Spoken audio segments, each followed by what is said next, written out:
Welcome to episode 55 of Comic Book Nation, the official podcast of Comicbook.com. I am your host, Kofi Outlaw, and with me today is my co-host, Matthew Aguilar. What up, peoples? And returning to the couch once again is our buddy, Connor Casey. Hey, yo.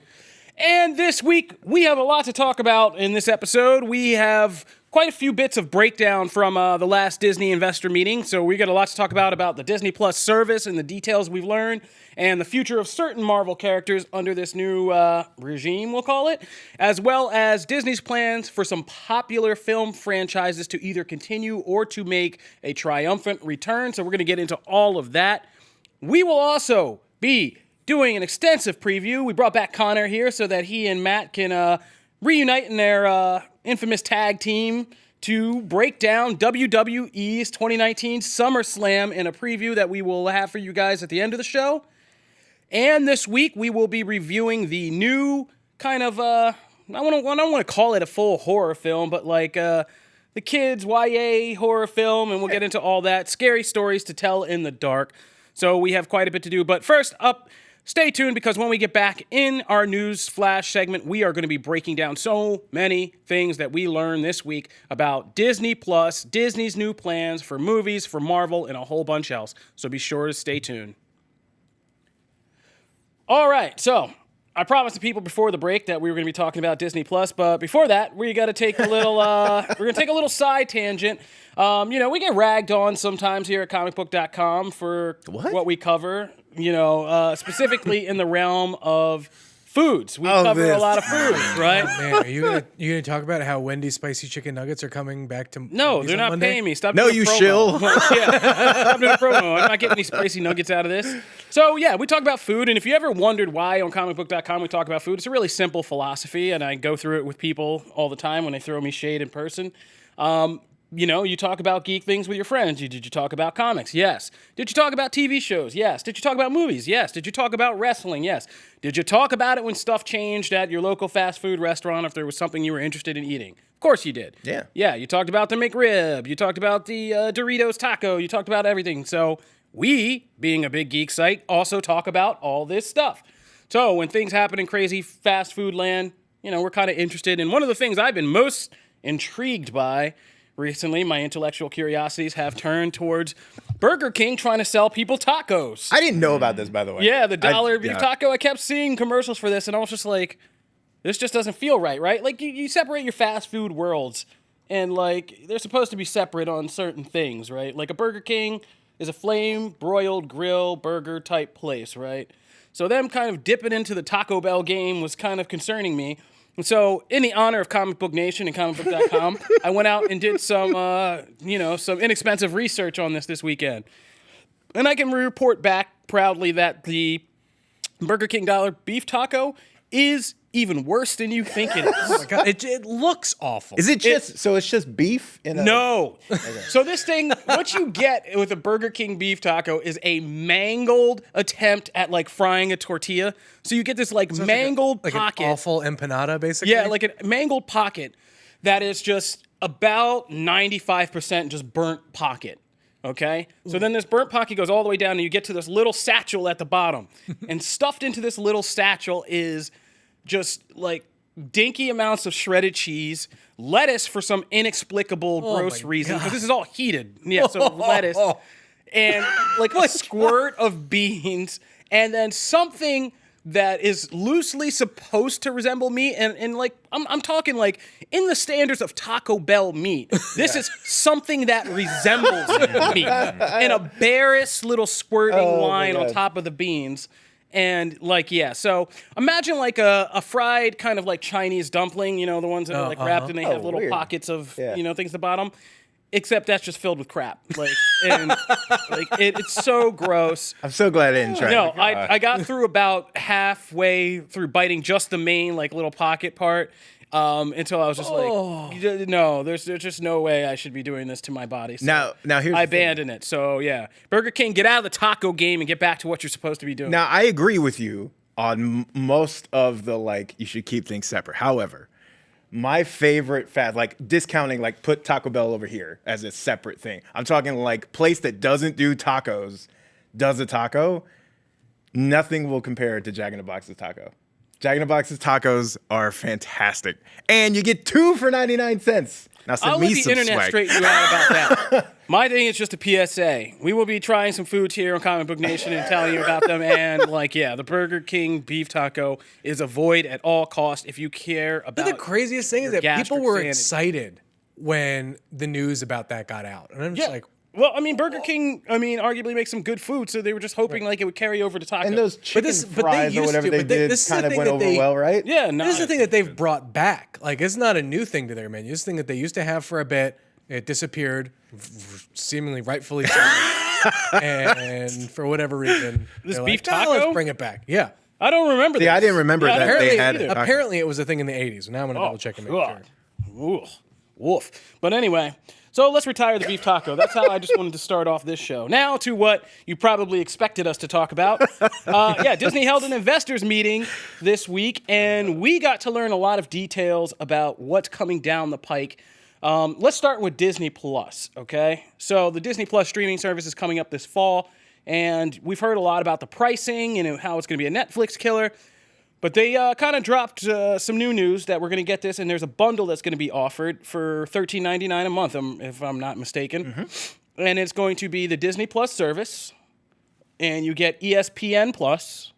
Which is not ESPN. No. There's a lot of people thinking, oh man, I got ESPN No. and Disney Plus for It's- $13. No, you just get like the stuff that they won't even put on It's ESPN, how- the Ocho. No, well, it's also like it gives you access to 90% of the articles on ESPN.com now because like so many are back behind that ESPN Plus wall. And Plus is where they put all their UFC stuff now. Yeah. So like if you, anyway. So basically, you get set up for a backdoor into ESPN. Yeah. Yeah, so. But you don't get the network. But you get the sizzle, but it just makes you hungry, and then you want to get the real ESPN. Don't expect sports. Yeah, we're going to get into all this, but like the last part of it is you get ad-based Hulu in this bundle. So it is having the desired effect. People see this, and Jim's trying to blow through the scam here, but like the scam's working. The Disney scam is working because people see this and they think, oh, for $13.99, I'm getting this Disney Plus service with all the shows, the Marvel stuff, the Star Wars, or just the films from Fox, like all that stuff, or just the Disney library. I'm getting ESPN and I'm getting Hulu. Now, there's asterisks hanging over all of this, of course, because like I said, it is kind of a clever marketing ploy because what you essentially really get is you get Disney Plus, you get a gateway into ESPN with all the things you probably don't want, but you get to see all the stuff you do want. So that's going to be how much more will it be for you to just be like, okay, now I just want to add full ESPN. You watch Hulu for a while and you're like, oh, this is great, but I just don't want to have the ads. And then you start thinking, well, how much more is it just to get the ad-free Hulu? And then you jack it up there and you jack it up there. And then in a year when Disney comes back and they're like, well, all this great stuff is now going up in price, like you're going to be locked into a subscription service that's going to probably make a lot more every sense. service. Yeah. But My it's just- Netflix thing I'm, is jacked I'm up saying every that all time. to say I respect the scam in this. Yeah. Like, it's a good scam. Like, it's working, like you said. Like people just see the ESPN, they don't What's the register thing? the But like, plus. you're basically paying for Disney Plus and ad-supported Hulu, and you're getting ESPN Plus. I was gonna say, for free, 'cause, like- because ad-supported Hulu is what $7.99. $7.99. So $7.99. Disney Plus by itself $6.99. $6.99. Yeah. ESPN Plus, I think, is normally $4.99. So you're getting a bit of a deal. Yeah, I mean, But it's like if- one of those things where it's just like we need to get those ESPN Plus numbers up. So I mean, just for- attach it to everyone else's Disney for Plus someone bundles. who's been on the fence with ESPN Plus for a while, because like I'm very much into, I want to see all the off-season trades, and they have their experts do full-on breakdowns of every single thing throughout the off-season and through the season, and especially like NFL, if you want the draft stuff. That stuff is interesting. I just go and read a lot of stuff on ESPN. So like I don't even care necessarily about the TV aspect. I want the material, and getting all that stuff as a bonus. I already have Hulu ad supported, and I'll have Disney Plus. So like for people like me who maybe have one of the services already, this is $13 is a no-brainer. Like Yeah. here's my money. I'll take that in a heartbeat. and I think that, and so it's an effective strategy. Yeah. Yeah. Very much so. Also, we learned that it will be, if you are a D23 club member, you will be given first access to Disney Plus. Heyo. So, they're trying to get those club numbers up, so there you go. And it will be we'll see a more extensive preview of it at of Disney Plus at the D23 Expo, when it comes up. Just in like 2 weeks, 3 Yep, weeks. 2 or 3 weeks. So that'll be kind of the real official unveiling and launch of Disney Plus. So that's pretty exciting. I mean, people are going to be showing up and saying, "Take my money." Now, where we go from there is anybody's guess. But I don't think Disney will drop the ball once they get that first money in hand. They'll be running with this. And yeah, we're all going to be busy watching all this Disney Plus content. So we'll be good. All right, moving right along. The other thing we learned from Disney CEO Bob Iger is that they have plans to, as I teased in the beginning, to bring back a popular movie franchise in the form of Home Alone. So they're going to be reimagining Home Alone. According to what Iger said, they're essentially going to be reimagining Home Alone for modern times. Now, what that means is anybody's guess right now. I was writing the article about this and just trying to kind of, or about rather Macaulay Culkin, who kind of responded back because he heard about this. Great, by the and way. he had the best kind of clap back to this, where he posted on social media a photo of himself just looking completely like messed up and disheveled, eating what looks like, takeout beef stroganoff or something, like sitting on his couch, like in his mesh shorts and like a mid-drift white beater and like a flannel shirt, like.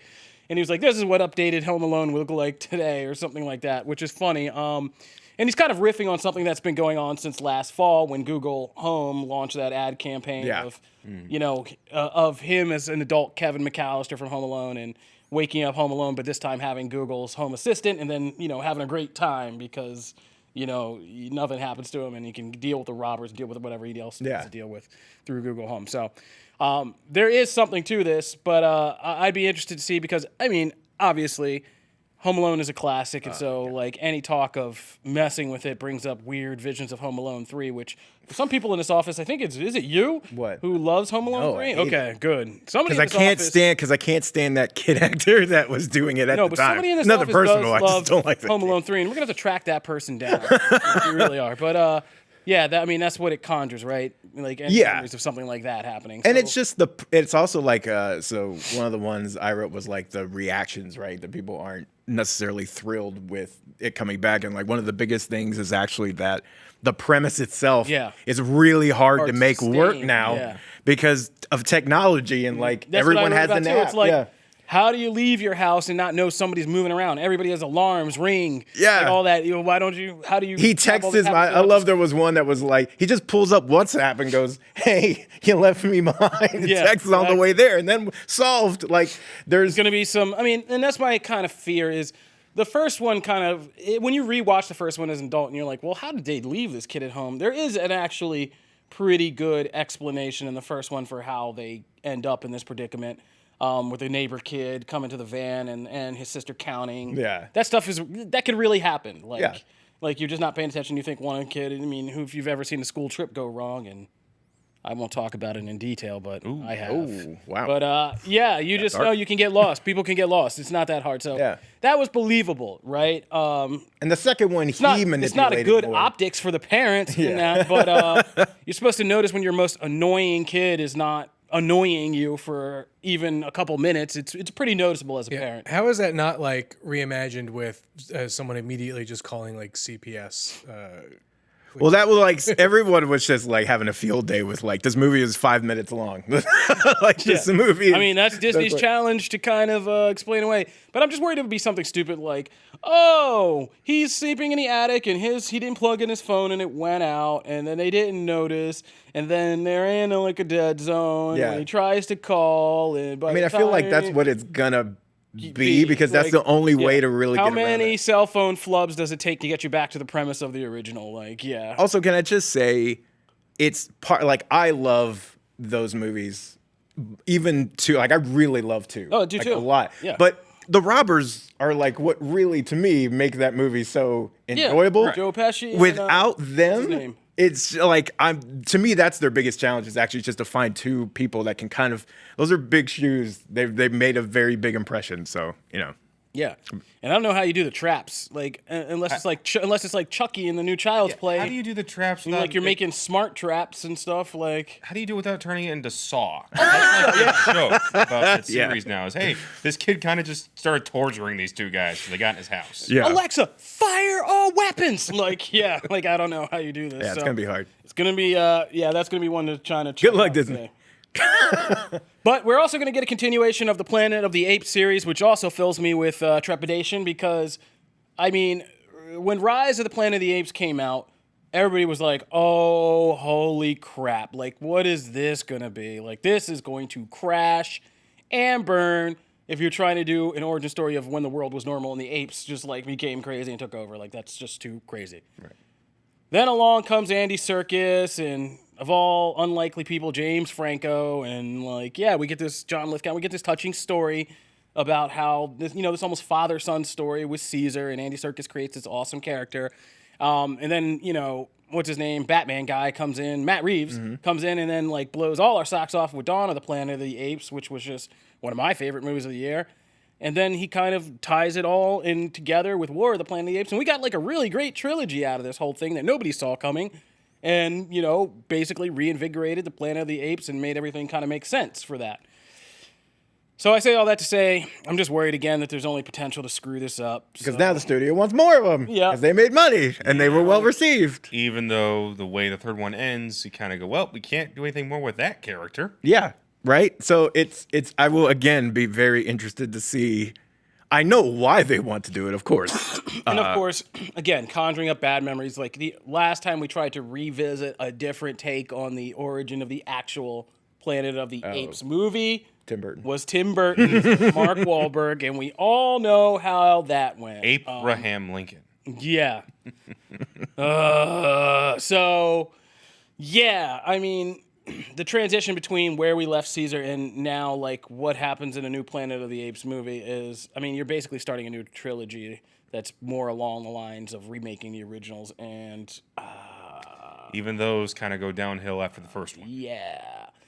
So, we'll see how that goes. All right, but Disney isn't known for failing, so it's kind of hard to judge just to know that I'm nervous. My anxiety is spiking a little. All right, moving right along. We are going to talk about Disney also. Now, we've all long speculated about something once this Disney-Fox merger went through, specifically where Marvel was concerned. There was one redheaded stepchild in this whole thing, which was, of course, Ryan Reynolds in Deadpool. So Disney acquired Fox. Fox had put out the successful Deadpool 1 and 2 and had this franchise with Reynolds, but it was a hard R franchise, as we all know and love.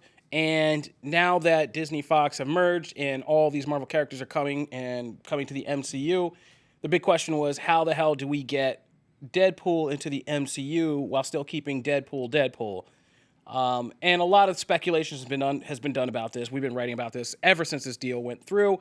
But the prevailing theory was that you could have two separate sides of Deadpool, which plays into the larger discussions we've had about the Disney-Fox thing, which was Disney is going to still use Fox's name, 20th Century Fox, as a separate sort of branding platform for more kind of intense movies or, famous franchises or movies that they want to put out with a more violent action, hard R type deal without putting that under the Disney banner. You do it through 20th Century Fox. And so you could essentially have a character like Deadpool appear in PG-13 MCU films with other characters and ensembles and still put out his solo franchise under the 20th Century Fox banner and retain the hard R, retain Ryan Reynolds if that's the plan and all that. So basically this week during Disney's, and this has been echoed by people who are directly involved with Deadpool, like creator Rob Liefeld, Deadpool director David Leitch. All of them have kind of echoed this idea that while they don't know anything for sure, they felt like this is the way it could go. So on the Disney call this week, we basically got indication that yes, this is the conversation that's now happening in Disney. Can they do Deadpool in two different ways, in two different lanes, or how should that be handled? So I just wanted to touch back on this and see how you guys felt about it. Do you think that doing it in those two ways is the smart way to go? Or do you think, because, both the same people I mentioned as fighting for both ways, David Leitch and Rob Liefeld have also both said, but it would be okay if Deadpool was just PG-13. So how do you guys feel about that, and what do you think is going to happen? I think it needs to be, I think they're overthinking it. I think it just needs to be made and make it with the leash of, okay, this can be an R, depending on what we actually do with it. Get the story down first. Get what you're actually going to do with it and how you're going to integrate him into the MCU. Get that down first before we start talking about, can he cuss? Can he dismember people? Is there going to be another pegging scene like in the first one? Like, obviously not. I hope. But if we're already talking about, well, how violent can we get? There's more important things that determine whether or not a movie is good. Yeah. Before we start talking about rating. Very true. Yeah, but it's Deadpool. There's a lot. I mean, That was a great reaction. I mean, like, half the joke can be, why can't I curse anymore? And just keep dropping the F. That's the thing I always write about is it's different for this character because it's not like Rambo or John McClane when they get scaled down. Like everything about Deadpool in this shift suggests that there will be a kind of a meta awareness and in jokes, like the fact that he is in the MCU and he's changed universes and all this will be something he's aware of and joking about. Yep. So you could take the fact that he's scaled down to PG-13 and make it a constant running gag in a movie where he's about to dismember somebody or do something and he's like, and then like he just looks off screen or anything and it's like, we can't do Or, that. or Some guy walks in and the some camera lawyer. keeps cutting away. He's like, why'd you cut away? Yeah, or it just like goes off to the side and reveals like it's a stage set and stuff, and he's just like, no. And there's like a lawyer guy like, like so. There's a lot of humor to be mined from it, and they've already obviously tested this waters when they re-released Once Upon a when they did Deadpool Once in Upon a theaters Deadpool. Yeah. to see how that would play. which didn't make. No, it didn't make a ton of money, but that's because Deadpool 2 is not necessarily a movie for a re-release. Right. Like, Yeah, I was gonna say I think that has more to do with the fact. It did not make. It didn't make anything, but it was more of a novelty. I didn't even like at the time. I don't even really think. I mean, I think they even kind of viewed it as a novelty. It's like, oh, this is just for the people that couldn't go or couldn't sneak in to see Deadpool 2. Wasn't the Blu-ray out by that point anyway? Like Deadpool 2 and also hadn't even been like I don't feel like it was long enough to be like, oh, people want to go see it again, or short enough of a time to capitalize on the momentum that the movie had. It was somewhere in the middle and didn't do anything. But it proved that it can work. yeah. So, I mean, I would like the character to retain the R-rated edge because I feel like that's part of one of the many things that sets that character apart from other characters in the Marvel Universe. I would rather them keep it. I would also rather have that kind of his little thing left alone for the most part so that we can get an X-Force movie. We're probably not going to get that, but would love to see that. And then every so often you put him in the MCU proper and you have him be PG-13 there. But his movie is still It's his still little way world. easier to introduce a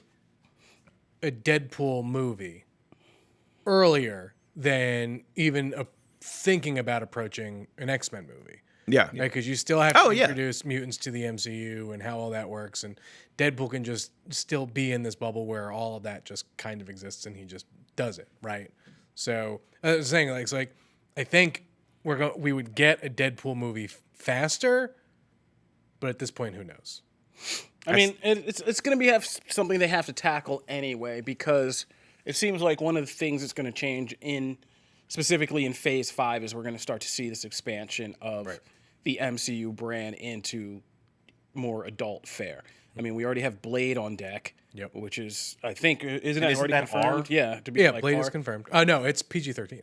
Oh, is it? I believe so. Oh, I don't know. I thought it Oh, no, Doctor Strange is confirmed Yeah. PG-13. Blade is still up in the air. Yeah, but I think like they're going to possibly be leaning towards an R-rated Dark Blade movie. Like, Would I love that? Absolutely, but I don't think they are. I would think they would go PG-13 like they I still do think, everything else. I think Blade is a movie you could. I mean, would it be cool to be R? I think Blade's a movie you can easily do. Yeah, PG-13. I would love I to don't see think that. so. Turn all I the think- blood green. And I think PG-13. it's a lot. I think it's a lot harder to do Deadpool in R than it is. I mean, to turn Deadpool PG-13 than it is Blade. I mean, Blade is just fighting undead murderers who just massacre people and consume them. That's a little bit harder.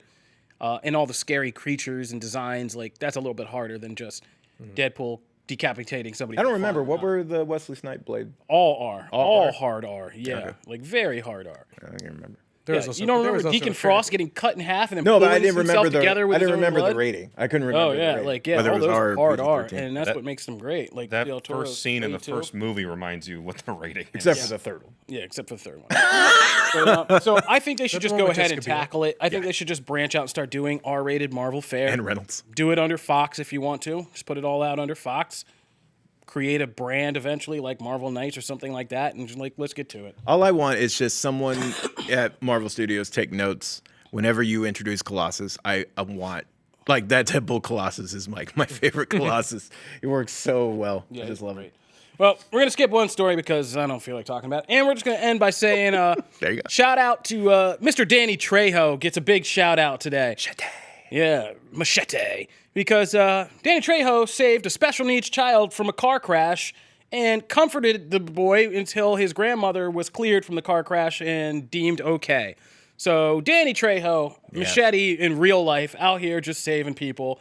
And it's funny, and it's a hilarious story because if you read his account of it, like, the kid with special needs seemed like, may have had something like autism or something, and just was kind of not fully communicative. And Danny Trejo, like, plays this game, and, like, the kid's shouting at him, he starts shouting back, and he's showing him how to make muscles and stuff. And it's a really cute story from Danny Trejo, which is like...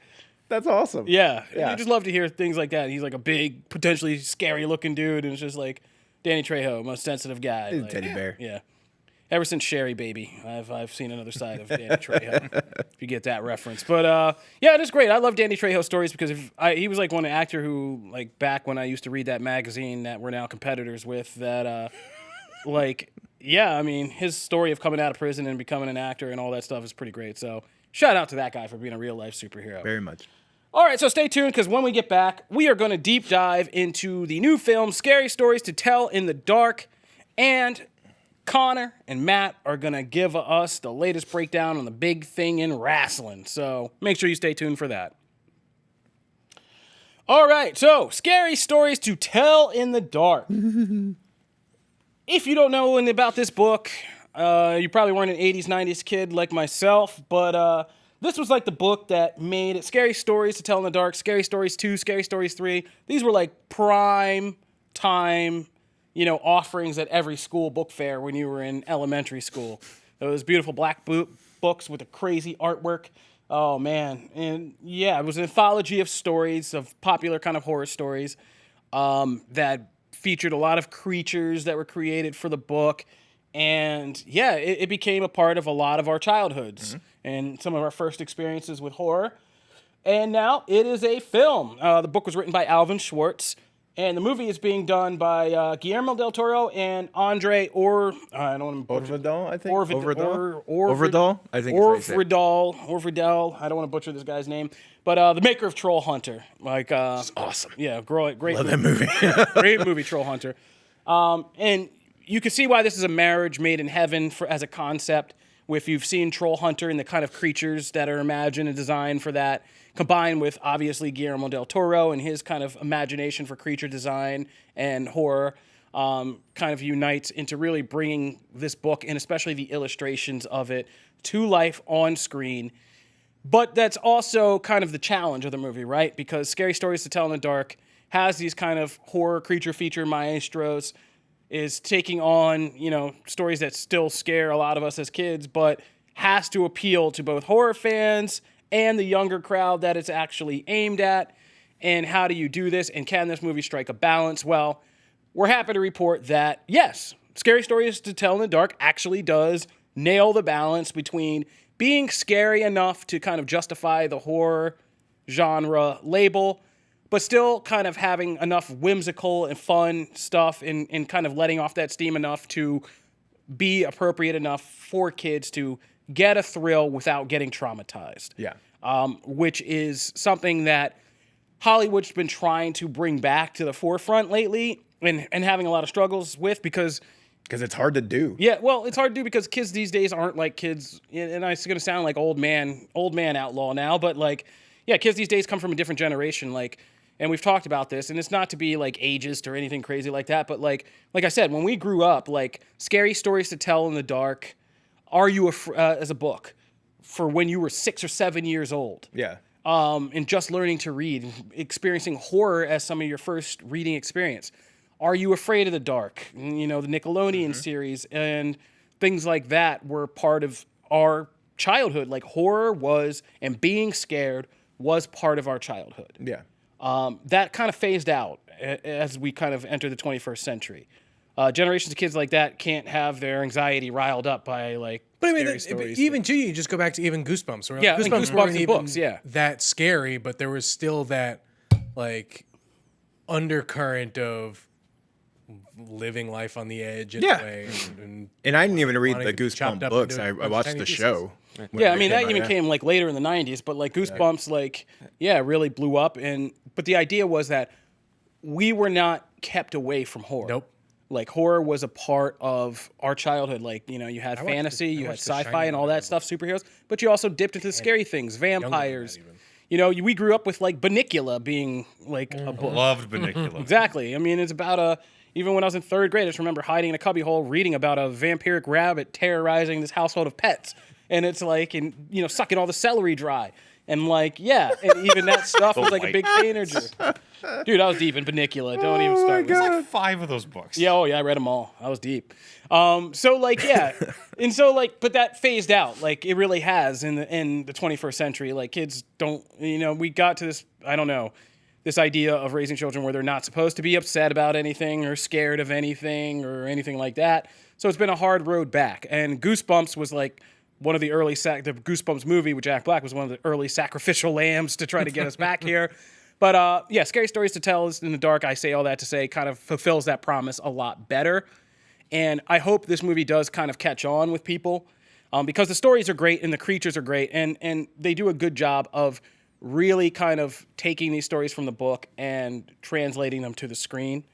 The different ones, the ones that are kind of funnier and the ones that are actually genuinely terrifying. I hope this kind of catches on and becomes a trend because it's already in the works. We have an Are You Afraid of the Dark series revival coming. Mm-hmm. And I would love to see more films like this that I could take. Like, my kids are too young, but like nieces and nephews and things like that to see because I think there's something cathartic and good about being able to be scared and learning to get over it. I mean, one of my favorite stories from these books is the story of the girl at the gravestone who's dared to go to the gravestone. Anybody remember that one? Mm-mm. All right. Well, it's a good metaphor for what I'm saying here. But she gets dared to go to touch the gravestone, and the story is like a ghost will get you if you touch the gravestone, and she has to plunge a knife into the gravestone to prove that she did it. And she goes up and she plunges the knife in the gravestone. She tries to leave and she can't because she feels like a force holding her, and she basically dies of like a panic attack before they realize like she had accidentally knifed her dress into the gravestone. And that was what was pinning her in place and couldn't move. And it's just about fear and dealing with fear. So, like, things like that. So I want to see more of these things here. And, the visuals that are created by these two directors and the creatures they make alone are worth the price of admission. Dude, the Pale Lady. Yeah, Pale Lady. Oh, my God. The witch. Like, there's just so... Jangling Man. The drawings were so much more terrifying than the stories themselves. Yeah.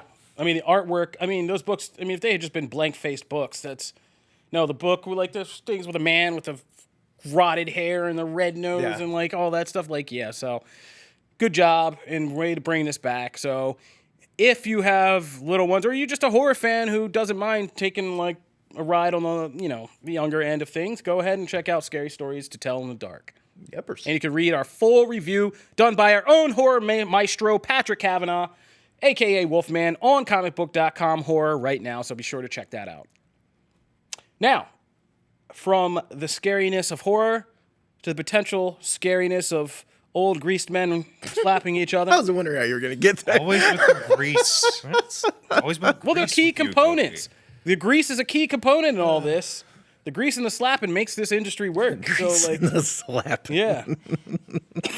They rejected we need to change the page name to Grease and Slap. Well, I did that in the 90s. I tried to petition to be called the Grease Slap Network, and they were like... They said no, huh? That's amazing. So, anyway, in all seriousness, WWE SummerSlam is coming up, and it's been kind of an eventful summer for WWE and you guys. So, now that you guys got a crowd here that kind of you got into wrestling, why don't you tell us what we are in for coming down the pike of summer with SummerSlam? All right, so SummerSlam this weekend in Toronto, Ontario, Canada. It's been in Brooklyn the last couple of years. They're finally taking it back on the road. And what we have as the headlining matches are Brock Lesnar versus Seth Rollins again. Becky Lynch versus Natalya in a submission match. My boy Kofi Kingston taking on Randy Orton in a match I have been begging for months. And I'm glad we're finally getting. And a few other things, including maybe a match with Roman Reigns. but we're not quite sure about that. Hobbs and Shaw star Roman Reigns? Hobbs and Shaw star. Yes, Hobbs and Shaw star. Of many lines of dialogue, Roman Reigns. Oh, God. Ooh-ah! Anyway, Matt, realistically, how excited are you Wait, for this? hold on a second. You're not even going to plug the fact that Trish Stratus is having her last match at SummerSlam and Goldberg is going to be at To SummerSlam? the legend stuff. Goldberg gets his own topic. All right. But realistically, Matt, how excited are you for this show? I was not very excited before 2 weeks ago. I was kind of very lukewarm. And then over the course of the last week and a half, they've done a good job to kind of get me enough. If we were talking about a scale out of 10, it would be an 8. I'd be an 8 right now. I'm hyped for some of these matches. I'm not completely sold on every match, but you have enough. And a lot of it, though, as Jim brought up, has to do with the returning, 2 of those matches that have returning legends. So, everyone knows I'm a Goldberg mark, so that had me day one. That's fair. Honestly, I've got it at a 7 right now out of 10. Yeah, you look less enthused than I've ever seen you about wrestling. I know. This is a great card. It's an okay card. So where is Jim? It's got a potential to be one of the best cards of the year. Yeah. We said that about not Great Balls of Fire. Stomping Grounds. Stomping Grounds. Yeah, and it delivered. This one has, We did not say that. I said it actually looks good. This one has the opportunity to do the same thing again. Oh man. I think this looks way better than here's the Stomping thing. Grounds. Here's the thing. Okay. I'm excited for the Finn Balor match. Yeah. Thank the Lord. Whoa!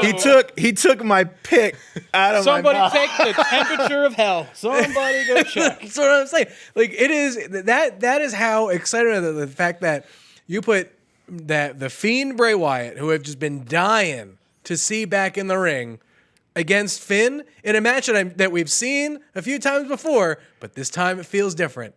Now, so My issue with that one, the only thing I have an issue with that one is that thing could go probably 3 minutes. Who cares? Finn's Maybe. gonna lose. I'll be fine. which is and my Bray Wyatt's back. okay. Here's my problem with that match is that I am ecstatic about the match, Your boy Finn's about to get run but over. it has a very big potential to be a complete squash to make Bray's Fiend look powerful and menacing. And I understand that Finn's going to lose. What I don't want is a squash. I don't want that. I want an actual match. WWE knows how to put these on. I just want a match that is of somewhat decent time to make that a feud. I would love to see that become a feud if Finn doesn't, take time off or whatever. But he is taking time, right? He is taking time off. He was, yes. You won't see him for about 2 months probably after this. But I would love for that to still be a setup because when he comes back, you can enter right in. You can write him off this way and then write him back in and have a feud. So, Or do something interesting with him, like the OC. I would also like that. I'm not against that either. So we'll see. But anyway, My issue with the card That's is the thing. top Is the of OC it. going to be a thing in 2 months? Probably. Maybe. If they want to do that Undisputed Era feud that they keep teasing. I still prefer Balor Club. But okay. Whatever. Whatever. Yeah, Balor Club's better than because OC. because Finn Balor is Thank you. is the best of the worst when it comes to Finn and AJ. I thought it was. How are you not gonna? He I'm baited you so I'm much. How are you not gonna just- take I thought that? it was gonna Okay. be compliments for I'm one not. of his cards. That had Connor in all over. Okay. Point is, I'm not thrilled about this card because of the top 2 matches I already listed. I don't care about Natalya. And I don't care that they're building this match because she's in Canada, where guess what? She's 1,500 miles from where she's actually from. But oh, hey, it's her home country. It's like me competing here and saying, oh, you're from Salt Lake City, but everyone's going to cheer for you because you're from this country. That doesn't make sense. It That's doesn't like make sense. every At American least thing ever. At least Trish Stratus is from Toronto. Dude, if That you one ever at go to a least foreign makes country sense. in a hostel, that's like every American thing ever. Yeah, but Canada's a big freaking country. You could be from LA and New York during the Biggie Tupac beef, and if you saw them, if you met over in like Mogadishu, you're gonna be like, hey, what's What up? a fool. Okay. All right, here's- rap metaphors aside, I don't care about that match, and I am sick to death of Seth Rollins and Brock Lesnar. I agree with you wholeheartedly. I agree with you on both of those matches, actually. Like, yes, I know I will like to see Becky Lynch win, and let's move on. But as far as matches go, those are very uninteresting to me. I completely agree with you. Those are probably going to get the most time. But the other matches on the card, there's a lot of good stuff. Even though That's why it's a 7 and not a 5. I'm puzzled why you're looking forward to I feel like there Kofi are a lot of heel Orton. turns Because there is a story behind that. But that match is going to be 10 years so of boring. story That match behind is going to be that so boring Kofi to Kingston, me. Randy Orton. Yes. Yeah, just that. Yeah. The promos they've had leading up to it have been some of the best. I stuff have faith in they've been Kofi. doing. I do too. But Orton hasn't entertained me in a match on a pay-per-view in a long. He's great You know what in the cool run-ins You know and where all the this other entertainment factor is going to come from? Watching him getting kicked in the head. Look, There's your entertainment. I would love to be surprised on that. I just don't. I also think Bailey Ember Moon will be good too because Ember is fantastic in the ring, and I think that will be good. I could come back to this next But week there's and no be like, there's no real stakes there. there's no stakes there. Charlotte's going to beat Trish. That's- big shocker. That's fine though. I'm just talking about as a match. I think as a match it'll be very good. I think Bailey and Ember will be very good if they give it time. So I'm shocked that Trish is coming back for a full match. Everything that she's done has been Protected. very short, protected, tag team, etc. I'm very curious to see. it also makes sense though why it's Charlotte. Oh, yeah. Charlotte can carry Right. the load and Right, make and that's that what a I think great about, match. Like, the two of these matches, right? Like Dolph is, I hate on Dolph a lot, but if there's someone you're going to let carry a match, Dolph is a good person. Still one of the best sellers in WWE. But let me ask this. How long does that match go? Because I've got the over-under at a minute. I have 7. 7 minutes. I have 6 to 7. So if you're gonna make me harden it down, I'll say 6. Jim? I like where Matt's head's at. I like that 6. I think walkout, spear, jackhammer, done. I mean, his walkout is going to be 2 minutes. I'm talking I'm talking bell to bell. Like, Yeah, no, I don't think it's going to do that. I don't want that. I think he needs to wipe the bad taste out of his mouth after Showdown. Especially after the Undertaker. Yeah. There is no way that if he does that like he gains any goodwill because then the WWE can't sell Goldberg again, right? Yeah. Like presumably you're going to want Goldberg to come back and do a thing, and there's no way that that's going to happen if he has the absolute like a BS Brock Lesnar type appearance. Because that last match was his last run, they sold him for months off of 2-minute matches. The first match with Brock, the KO match. Yeah, but then the last match went a little longer. It went 6 about that minutes. 6-minute mark. And I liked that match a lot. I thought they told a cool story in a very short amount of time, enough for him to look like he was still, up on his feet and not just dragging. And I would like to see that, and then let's call it. Let's stop. You also got to remember, Dolph just came off of a loss that was 17 seconds against Kevin Owens. Yeah, which is fine. I think the same thing happens here. I hope not. I hope that's not the case. So bottom line for me with this one is this could be a 10 by the time all the things are said and done. I'm just sitting at a 7 right now because I'm a little let down by the overall picture of the card. I could be blown away, but that's where I'm sitting at right now. Yeah. I am very interested to see what they do with.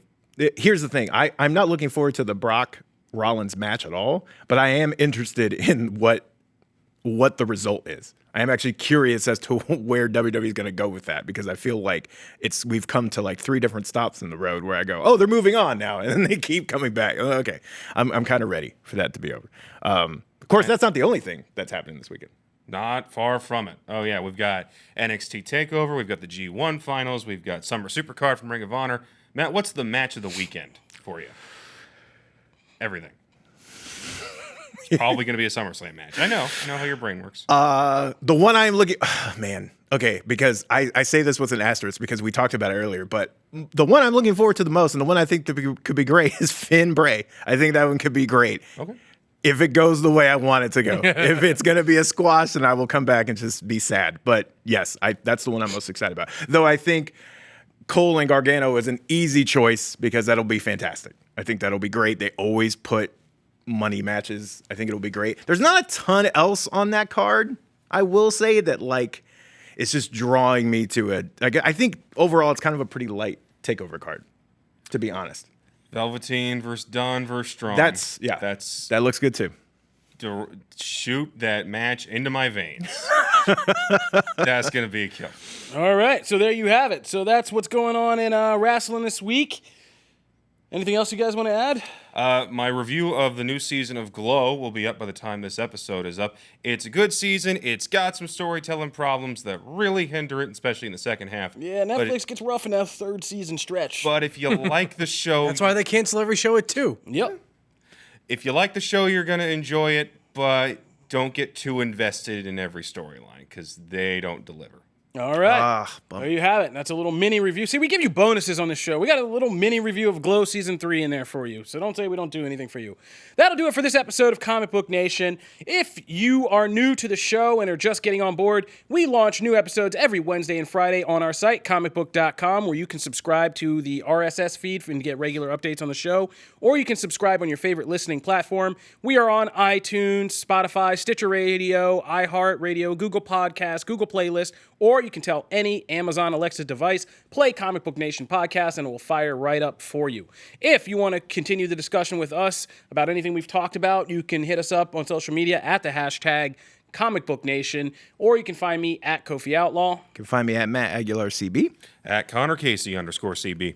And if you like the show, go on iTunes, leave us a 5-star review. We read reviews periodically on the show. We're going to do a couple in a minute.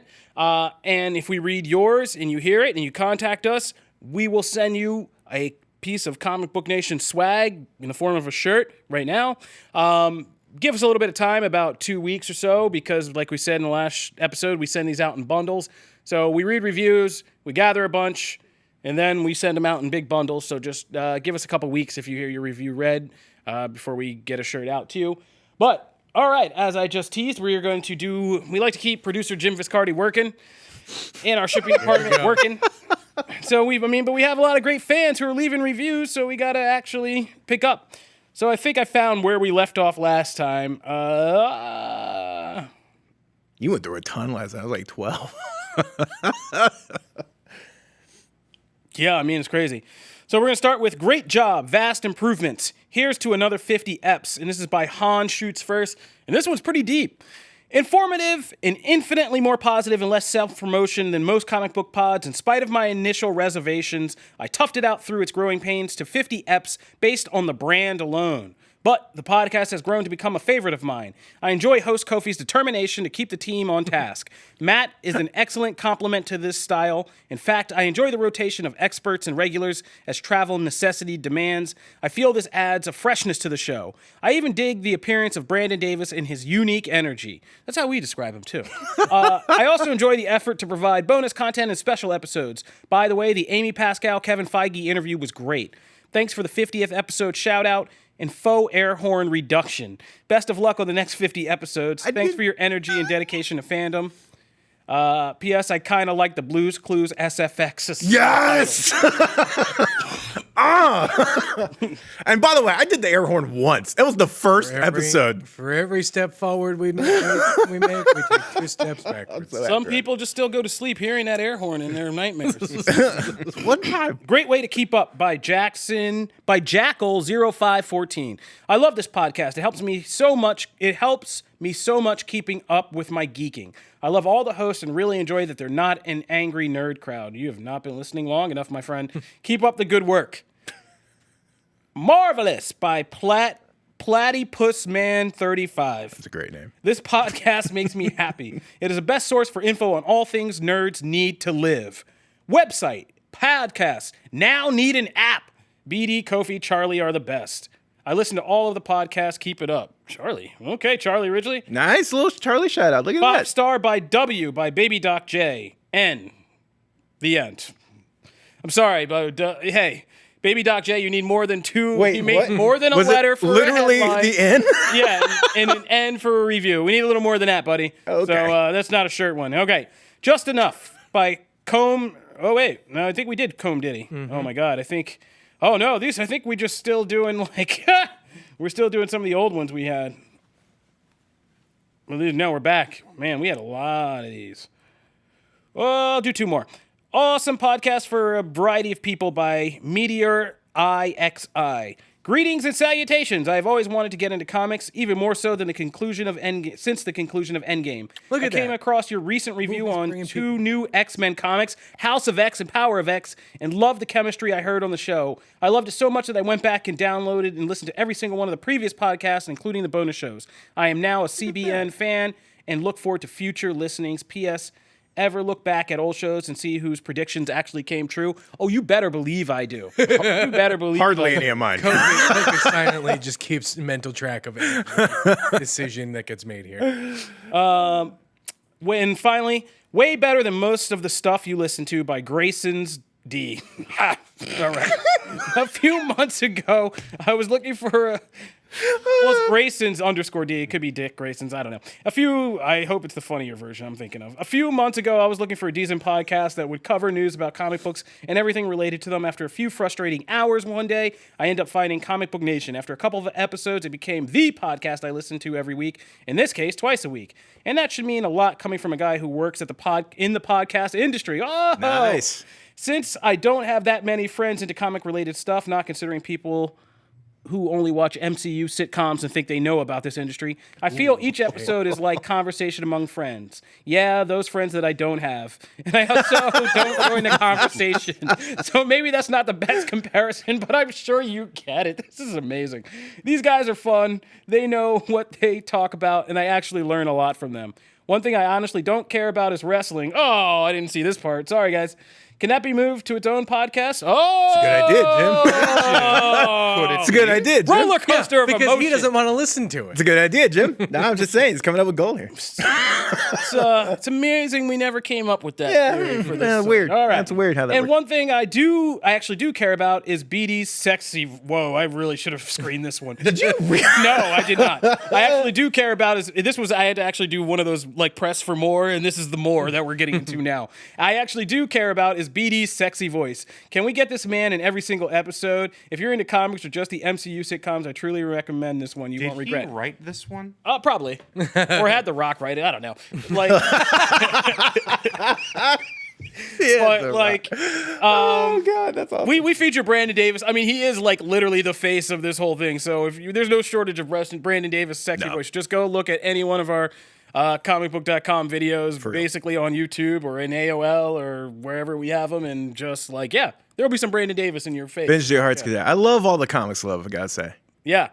Yeah, I mean, I'm happy. Let me just say, as always, we love you guys. We love these reviews. That's why we read them, and we're not just bribing you with swag. I mean, we are, but we want to reward you because we know you guys have great thoughts, and we love reading when you guys put a lot of thoughts into these reviews. It's amazing.